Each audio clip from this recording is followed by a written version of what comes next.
Hello students, SV academy Rawla के online platform पर online classes में आप सभी का स्वागत है।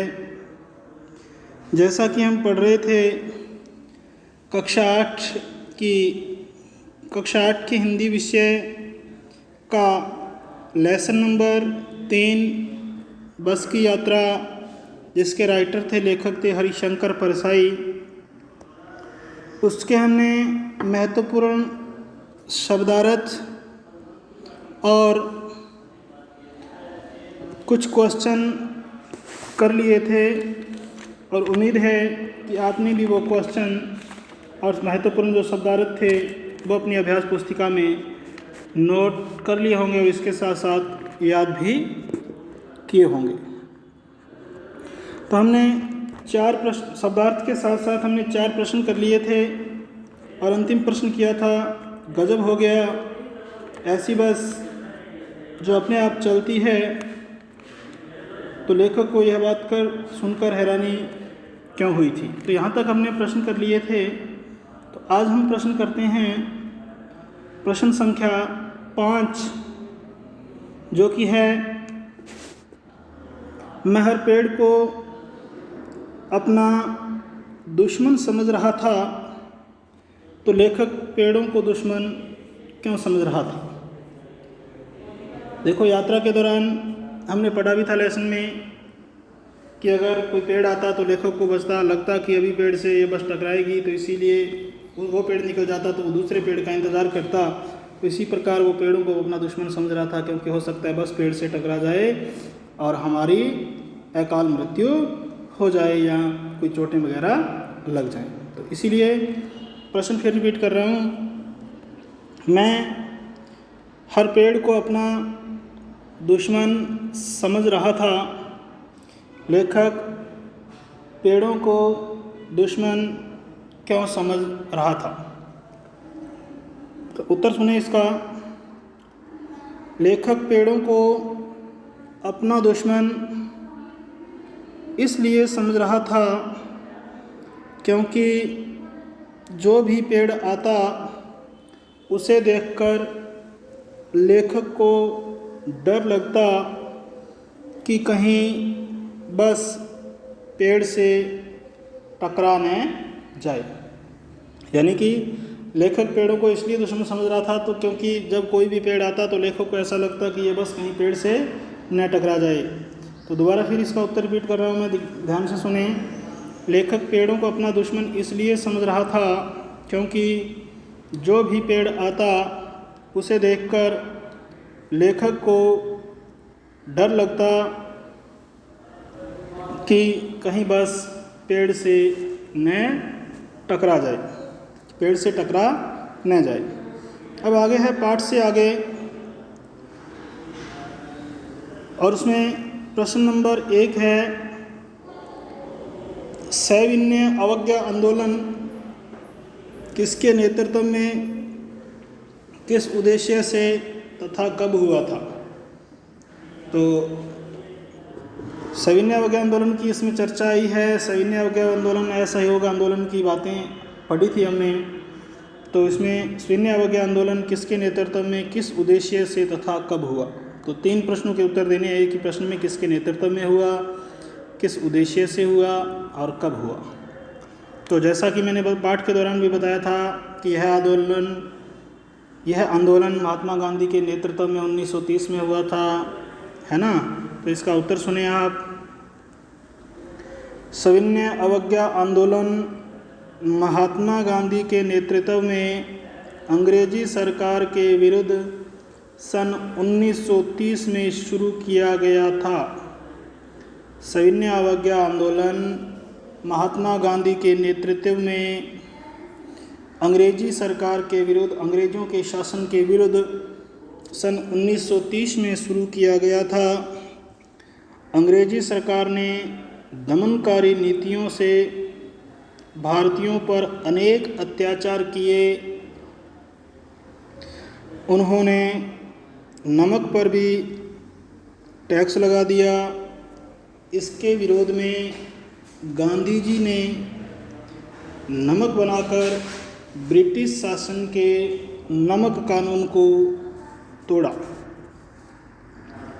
तो ये तो उत्तर मिल गया आपको किसके नेतृत्व में और किस उद्देश्य से हुआ, यानी कि उद्देश्य नहीं, किसके नेतृत्व में और कब हुआ। 1930 में महात्मा गांधी के नेतृत्व में हुआ। और उद्देश्य क्या था इसके, तो इस आंदोलन के उद्देश्य थे पहला उद्देश्य था, आंदोलन के उद्देश्य लिखो तो पहला था ऑप्शन, इसमें पहला टॉपिक है भारतीय किसान व्यावसायिक खेती करने के लिए मजबूर थे, उन्हें इस मजबूरी से मुक्ति दिलाना।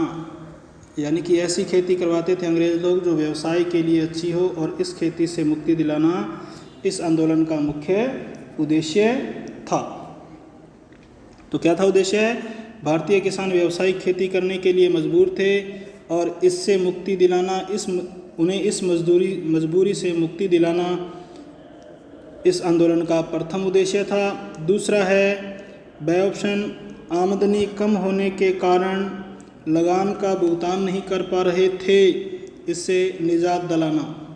यानी कि आमदनी जो किसानों की आय थी वो बहुत ही कम थी, इससे लगान का भुगतान नहीं कर पा रहे थे किसान लोग हैं, आमदनी कम होने के कारण लगान का भुगतान नहीं कर पा रहे थे, इससे निजात दिलाना यानी कि इससे मुक्ति दिलाना इस आंदोलन का दूसरा मुख्य उद्देश्य था। तीसरा है ब्रिटिश सरकार द्वारा किए जा रहे शोषण के विरुद्ध आंदोलन। जो ब्रिटिश रूल्स एंड रेगुलेशन थे वो बहुत ही ज़्यादा अत्याचार कर रहे थे, तो वो अत्याचार कर रहे थे, साथ में शोषण कर रहे थे, तो उनके विरुद्ध आंदोलन करना भी इस आंदोलन का मुख्य उद्देश्य था। तो ये 3 उद्देश्य आपको इस आंदोलन के लिखने हैं। तो ये तो था प्रश्न नंबर 1। अब है प्रश्न नंबर 2। सविनय अवज्ञा का उपयोग व्यंग्यकार के किस रूप में किया गया है, लिखिए। यानी कि सविनय अवज्ञा का आंदोलन का शब्दों का प्रयोग व्यंग्यकार यानी कि लेखक ने किया है, तो किस उद्देश्य से इसमें किया है उसके बारे में आपको लिखना है। तो इसका उत्तर सुने। सविनय अवज्ञा का प्रयोग व्यंग्यकार ने खटारा बस के चलने या चलाए जाने के संदर्भ में किया है, या संदर्भ का मतलब बारे में किया है। सविनय अवज्ञा का प्रयोग व्यंग्यकार ने खटारा बस के चलने या चलाए जाने के संदर्भ में या बारे में किया है। यह आंदोलन सन 1930 में ब्रिटिश सरकार की आज्ञा न मानने के लिए किया गया था। यह आंदोलन सन 1930 में ब्रिटिश सरकार की आज्ञा नहीं मानने के लिए किया गया था। अंग्रेज़ों की दमनकारी नीति के खिलाफ भारत की जनता अहिंसक, बिना किसी हिंसा के, बिना किसी मारकाट के संघर्ष करते हुए आगे बढ़ती रही। इसी प्रकार खटारा बस ने उसके हिस्से एक दूसरे का असहयोग कर रहे थे। तो आई समझ में, फिर रिपीट कर रहा हूँ। सविनय अवज्ञा का उपयोग व्यंग्यकार के किस रूप में किया गया है, व्यंग्यकार ने किस रूप में किया है। तो सविनय अवज्ञा का प्रयोग व्यंग्यकार ने खटारा बस के चलने या चलाए जाने के संदर्भ में या बारे में किया है। यह आंदोलन सन 1930 में ब्रिटिश सरकार की आज्ञा न मानने के लिए किया गया था। अंग्रेज़ों की दमनकारी नीति के खिलाफ भारत की जनता अहिंसक, बिना किसी हिंसा के संघर्ष करते हुए आगे बढ़ती रही। इसी प्रकार खटारा बस में उसके हिस्से एक दूसरे का असहयोग कर रहे थे। तो ये तो था प्रश्न नंबर 2।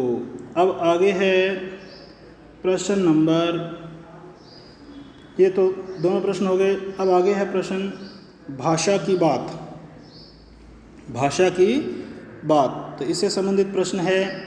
तो इसमें प्रश्न नंबर 1 है भी बस, वश और बस। बस, वश, बस, 3 शब्द दिए हैं। इनमें बस सवारी के अर्थ में, वश अधीनता के अर्थ में, और बस पर्याप्त या काफ़ी। कहते हैं ना बस करो, तो यहाँ बस का मतलब पर्याप्त काफ़ी के अर्थ में प्रयुक्त होता है। जैसे बस से चलना मेरे वश में नहीं है, अब बस करो, है ना। तो बस, वश और बस 3 शब्दों का प्रयोग किया है और तीनों का अलग अलग अर्थ है। जैसे बस शब्द पहले तो सवारी के अर्थ में है, वश का मतलब अधीन है और बस का अर्थ है पर्याप्त या काफ़ी। तो इसी उपयुक्त वाक्यों के समान ही वश, बस और बस शब्दों से 2-2 वाक्य बनाने हैं। तो इन शब्दों से आपको 2-2 वाक्य बनाने हैं। पहले बनाना है बस से, तो बस से वाक्य बनाएंगे हम।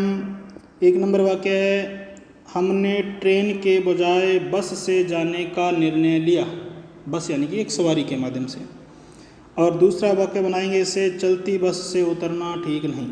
चलती बस से उतरना ठीक नहीं। अब आगे है वश, आगे है वश। तो वश से बनाएंगे, इसके हालात मेरे वश में नहीं हैं, अर्थात इसके जो हालात हैं वो मेरे अधीन नहीं हैं, मेरे अंडर में, मेरे नियंत्रण में नहीं हैं। आगे है, यह काम तुम्हारे वश का नहीं है। यह काम तुम्हारे वश का नहीं है, अर्थात ये काम तुम्हारे से नहीं हो सकता, तुम्हारे नियंत्रण से बाहर है, कहने का मतलब है। अब तीसरा बस, यहाँ पर्याप्त, इनफ शब्द का प्रयोग है। तो पहला वाक्य बनाएंगे इससे, बस अब बहुत हो गया। बस अब बहुत हो गया। और दूसरा वाक्य इसी से बनाएंगे, बस मैं तुम्हें और नहीं दे सकता। तो ये सेंटेंस बने आपके बस, वश और बस से। इसी प्रकार कोई अन्य शब्द भी अगर आपके दिमाग में आता है तो उससे भी आप वाक्य बना सकते हो। तो आज के लिए स्टूडेंट्स इतना ही। ये जितने प्रश्न मैंने करवाए हैं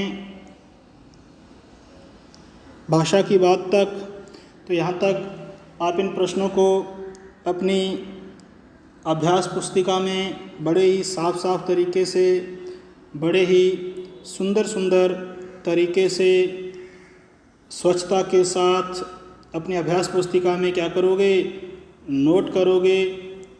और नोट करने के साथ साथ आप इसको बढ़िया तरीके से याद भी करोगे। आगामी कुछ दिनों में आपकी टेस्ट प्रक्रिया जो बार बार वीडियो के माध्यम से आपसे पहुंच रही है वो शुरू हो जाएगी। तो आज के लिए स्टूडेंट्स इतना ही रहेगा। आपका दिन मंगलमय हो। Have a nice day. जय हिंद, जय भारत।